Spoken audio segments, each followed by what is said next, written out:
Kalau dulu enggak, orang tua menyerahkan anaknya kepada gurunya, kemudian bilang kepada gurunya, silahkan Pak Guru, Pak Ustadz, Pak Yai, diapain aja. Saya pasrahkan totalitas, tidak akan saya intervensi, tidak akan saya ikut campur, tidak akan saya ikut-ikutan terhadap pendidikan anak saya. Monggo saya serahkan kepada Pak Yai.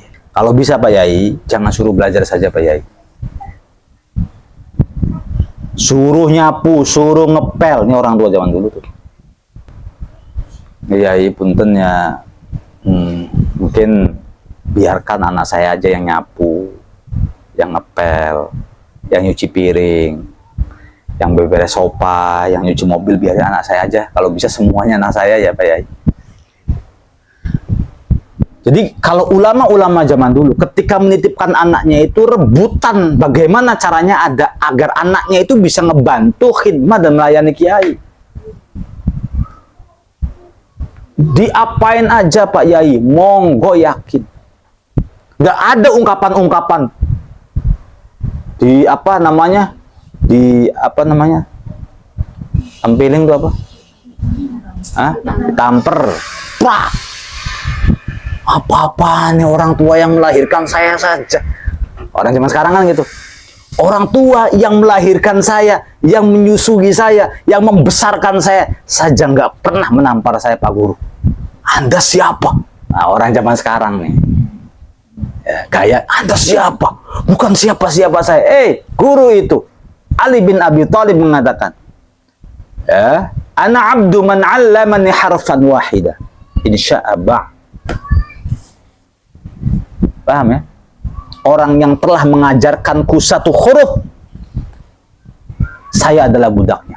Aku adalah budak seseorang yang telah mengajarkanku satu huruf. Itu Ali bin Abi Thalib. Ta'limul muta'allim. Ra'aitu ahaqqal haqqi haqqal mu'allim. Aku menduga, aku melihat bahwa ra'aitu ahaqqal haqq, yang paling berhak mendapatkan hak, manusia yang paling mempunyai hak terhadap seseorang adalah haqqul mu'allim, yaitu haknya guru. Guru yang paling punya hak terhadap kita tuh sebenarnya. Abuka salas, ayahmu itu 3. Man waladak, ayah kandung. Man zawwaja ibnatak, ayah mertua. Man 'allamak, orang atau ayah yang telah mengajarkanmu, terutama ilmu agama. Wa huwa afdaluhu, dan ayah yang mengajarkanmu adalah ayah terbaik.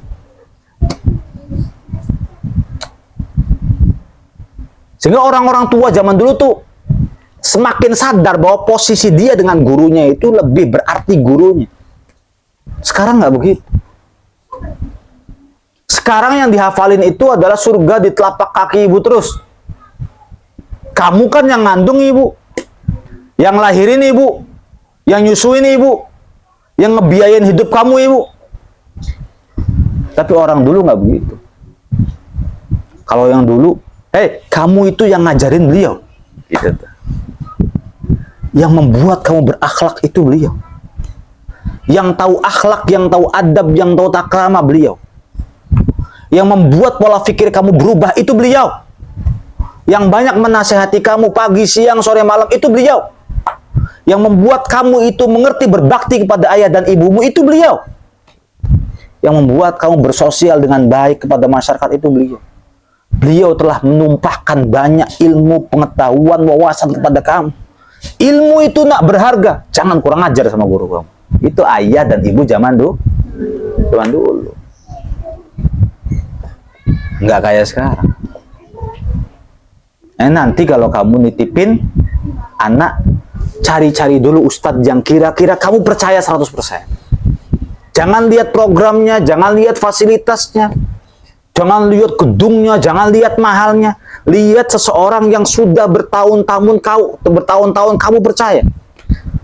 Bertahun-tahun ya kepribadiannya nggak diragukan lagi, perjalanan hidupnya bagus, sehingga kamu mempercayakan 100%, lalu kamu memasrahkan sepenuh hati, kalau ada apa-apa kamu nggak komplain.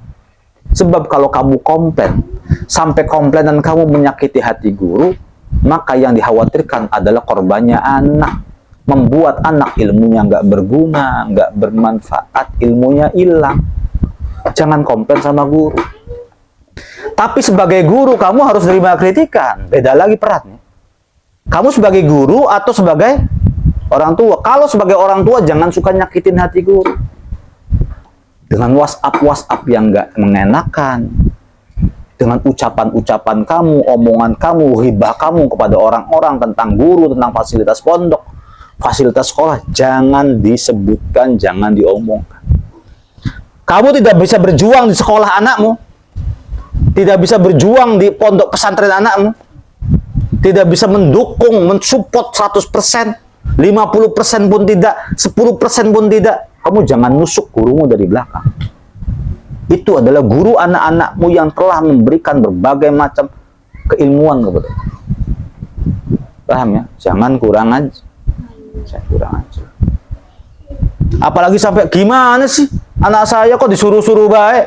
Kalau orang tua zaman dulu tuh tadi tuh begitu. Pak Yai tolong sih Pak Yai, anak saya aja yang disuruh. Tuh orang tua tuh sampai mohon-mohon. Sampai mohon-mohon agar anaknya itu dipekerjakan oleh kiainya. Yang dikhawatirkan kamu ketika nanti dewasa, udah punya suami, udah punya anak, mondokin anaknya. Kemudian kamu lihat anaknya itu lagi nuntun gurunya. Apa-apaan nih? Nah, jangan. Kamu harusnya apa? Alhamdulillah ya Allah, dari sekian banyaknya santri, anakku yang menuntun gurunya, gitu loh. Anakku yang sendalnya dipinjam gurunya. Anakku itu tuh guru itu pakai peci anak saya itu, diceritain ke istrinya, ke tetangganya. Itu di pondok saya lihat gurunya itu pakai peci anak saya. Saking senengnya sampai girang. Sekarang enggak. Kalau barangnya dipinjem, Pak Guru enggak punya modal, Pak. Kalau mau saya beliin ya peci yang 25.000. Pak Guru mau dikasih hadiah, mau dikasih amplop. Meledek orang tua zaman sekarang. Kasihan jadi guru-guru tuh, kiprahnya, balas budinya nggak pernah mereka tagih sebenarnya. Kitanya tuh sebagai orang tua yang ngerti. Jangan disuruh dikit aja. Harun ar-Rasyid itu punya anak. Anaknya dipondokkan ke Syekh Ismail. Suatu ketika Harun ar-Rasyid itu nengok anaknya. Ternyata anaknya itu sedang mengguyurkan air kepada kiainya untuk berwudu. Jadi kiainya itu wudu, anaknya mengguyurkan air. Kebetulan Raja Harun, raja loh, raja. Ini kata orang raja, bukan bukan instruktur senam, bukan. Ini raja ini, bukan panitia haflah, raja anak-anak. Bukan kepala dinas, ini raja, presiden, khalifah Harun ar-Rasyid. Harun ar-Rasyid pasti kenal lah. Punya anak, anaknya dipondokin ke Syekh Ismail. Pas dipondokin di Syekh Ismail, beliau suatu ketika ke pondoknya, nengok anaknya. Anaknya itu lagi nuangin air untuk wudhu gurunya Syekh Ismail. Ismail wudhu. Setelah selesai, akhirnya raja itu mendatangi Syekh Ismail. Negur. Nah, ayo tebak negur apa? Kan yang ada dalam pikiran kita, anak saya, anak raja lo ente ngerjain. Anak saya, gak sopan santun. Pikiran kita gitu. Ternyata salah. Nah, ditegur. Pak Yai, kenapa sih anak saya? Suruh nyuguhin, suruh guyur, suruh nuangin doang gitu. Nggak sekalian yang nyuci wajah antum, yang nyuci tangan, yang nyuci kaki. Itu bukan anaknya saya aja. Jadi kalau bisa ke depan, yang guyurin anak saya, yang membasuh wajah panjenengan anak saya, yang membasuh tangan panjenengan anak saya, yang mengusap rambut panjenengan anak saya, yang mengusap dan membasuh kaki anak saya. Artinya masih kurang. Cuma nuangin air untuk wudhunya aja masih kurang. Itu kelasnya kelas raja. Nah, kita baru beli motor NMAX kredit saja, itu sombongnya bukan main. Tolong ya Pak, anak saya di sini bukan untuk disuruh-suruh ya Pak. Anak saya buat dididik di sini supaya pinter, supaya berilmu, supaya berakhlak. Bukan berarti Bapak seenaknya nyuruh anak saya. Anak saya bukan budak Pak. Mulutnya, nggak usah zaman kini. Ya. Orang nggak ngerti ya, orang nggak ngerti itu begitu kayak gitu. Kalau Bapak terus-terusan begini saya laporin, Pak. Bapak udah melanggar begitu. Jewer anak saya tuh melanggar. Saya orang hukum, Pak. Jangan macam-macam, Bapak. Kamu tahu nggak banyak guru yang digituin sama orang tua, banyak. Jadi guru tuh kebingungan ngedidik anak-anak kita tuh karena orang tuanya nyewot-nyewot baik. Marah-marah baik. Padahal bisa jadi kalau kita husnudon, apapun yang dikerjakan, dilakukan oleh guru kita itu dalam rangka mendidik anak-anak kita. Kitanya saja yang kurang tahu terima, kurang tahu balas budi, ngasih enggak, apa enggak, ngamplopin enggak, nanya enggak, malah ngancem-ngancem gurunya. Atau lebih enak, nggak usah sekolah, nggak usah mondok. Didik anakmu sendiri sesuai dengan kemauanmu, sesuai dengan programmu, sesuai dengan sistemmu. Kalau anak melanggar sesuai dengan sanksi-sanksi yang kau berikan, silakan takzir sendiri, hukum sendiri. Beres kan?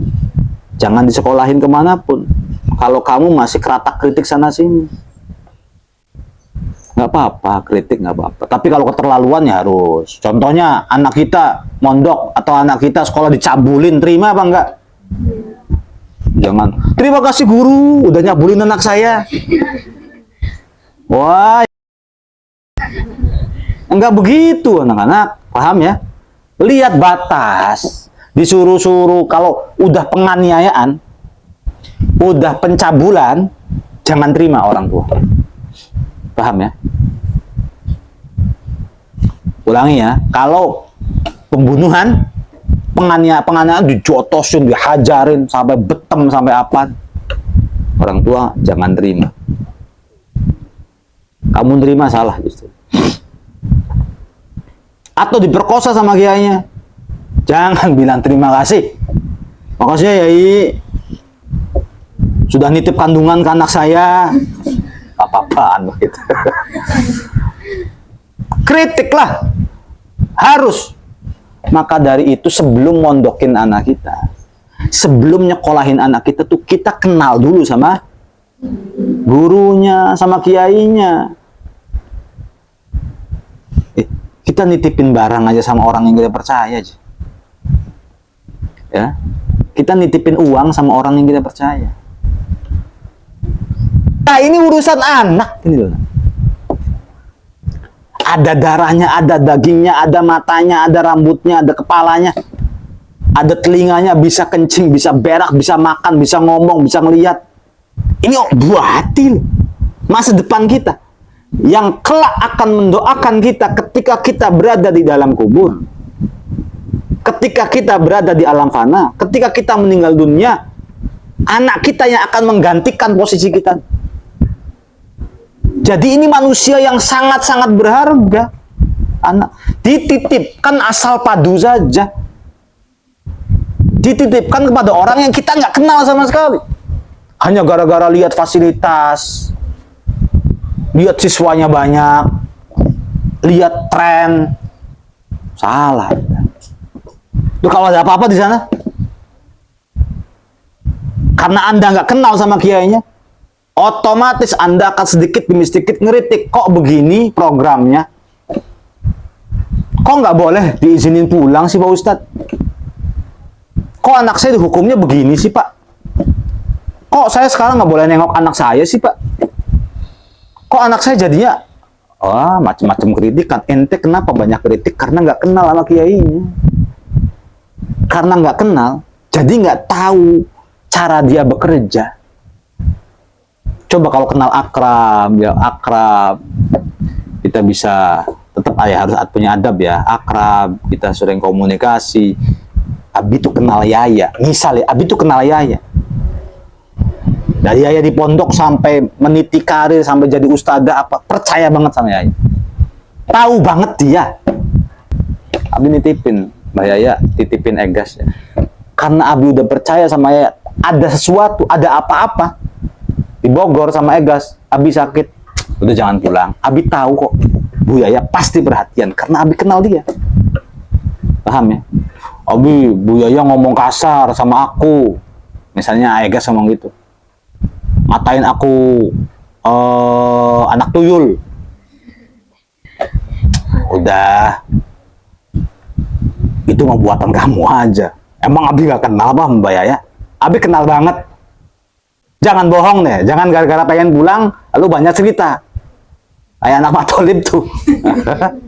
Ya jangan ngomong, Abi saya tuh sakit tapi nggak ada yang ngurusin. Saya tuh sakit tapi nggak ada yang peduli. Nggak mungkin, jangan banyak alibi. Abi tuh tahu Bu Yaya. Bu Yaya tuh orang yang sangat paham lingkungan kanan, kiri, depan, belakang. Ada orang yang misalnya anget sedikit saja. Itu udah khawatir, apalagi sakit. Kamu jangan membodoh orang tua, jangan bohongin orang tua. Kan enak kalau misalnya udah percaya, sehingga apa-apa tuh kita percaya sama orang tua. Sama siapa? Guru, bukan sama anaknya. Tapi kalau kau tidak kenal gurunya, tidak pernah tahu masa lalunya, tidak pernah berjuang bersama, tidak tahu kepribadiannya, hanya nitipin anak karena program,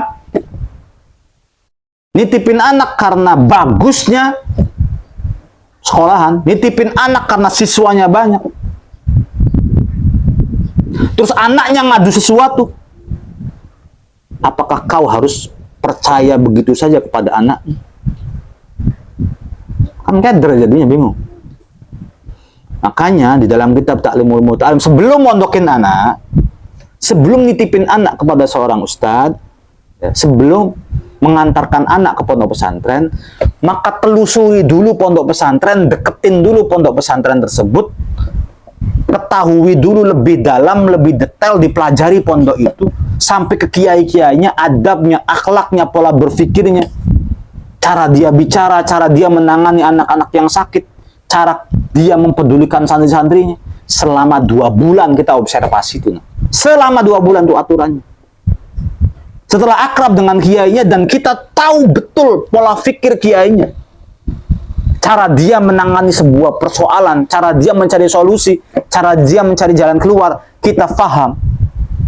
Maka disitulah kita menentukan percaya atau tidak sama orang ini. Nggak percaya, berarti saya harus observasi 2 bulan lagi nyari guru baru. Percaya, langsung titipkan anak. Jadi nitipin anak pun bukan karena atas dasar program, salah kan? Atas dasar kepercayaan. Ya, ulangi. Nitipin anak itu atas dasar kepercayaan. Bukan atas dasar program. Silau kan kamu. Wah, anak-anak tetangga-tetangga saya sekolah di sekolahan yang besar. Gapuranya aja ada patung Petruknya misalnya. Lantainya lantai 17. Begitu loh ya. Jadi penting nanti ngasih amanah kepada orang yang yang kita percaya. Kalau nggak percaya jangan. Atas dasar kepercayaan, bukan karena keren, bukan karena biaya. Saya tuh percaya sama beliau tuh bisa menangani dengan baik. Pola pikirnya dia bagus, cara dia memandang, cara dia ambil keputusan, cara dia memberikan sebuah kebijakan, cara dia melangkah, saya paham betul. Sehingga karena saya percaya, jika suatu ketika terjadi hal-hal yang tidak diinginkan, beliau terfitnah, maka aku akan lebih percaya kepada engkau. Sebagaimana Abu Bakar As-Siddiq kepada Rasulullah Shallallahu Alaihi Saking percayanya tuh. Abu Jahal laporan, temen ente, Bakar, temen ente, tadi malam ngaku, habis terbang ke langit, Isra Mi'raj. Anak-anak weong gelo. Kata siapa? Kata Abu Jahal. Ente percaya Abu Bakar kira-kira? Abu Jahal ngomong begitu ya salah satunya juga menghasut. Biar Abu Bakar tuh ada rasa tidak percaya kepada Rasulullah, kemudian sedikit demi sedikit membenci Rasulullah. Kira-kira ente percaya nggak Abu Bakar? Masa anak mau bus mabur kolong ke langit? Aduh, wis ente dua batru anak-anak baik kan? Apa Abu Bakar jawabannya? Inka naqal saddaqtu. Inka naqal saddaqtu. Kalau dia yang berkata, saya percaya. Bayangin ya, jawabannya ya melongo Abu Jahal kok. Kok bisa mengkenan? Dipelet apa sih? Sampai Muhammad ngaku dia telah terbang sampai ke langit 7, ketemu dengan tuannya pakai buruk. Itu kan hal yang di luar. Kok bisa percaya kamu tuh? Ya percaya karena memang dari dulu, dari kecil saya paham sekali baginda Nabi Shallallahu Alaihi. Nah, bisa nggak kepada calon guru kita begitu? Maka nanti misalnya Juni, Juli itu pendaftaran, tahun sebelumnya itu kita sudah masuk dulu. Pelajari dulu sifatnya gurunya, cara bicaranya,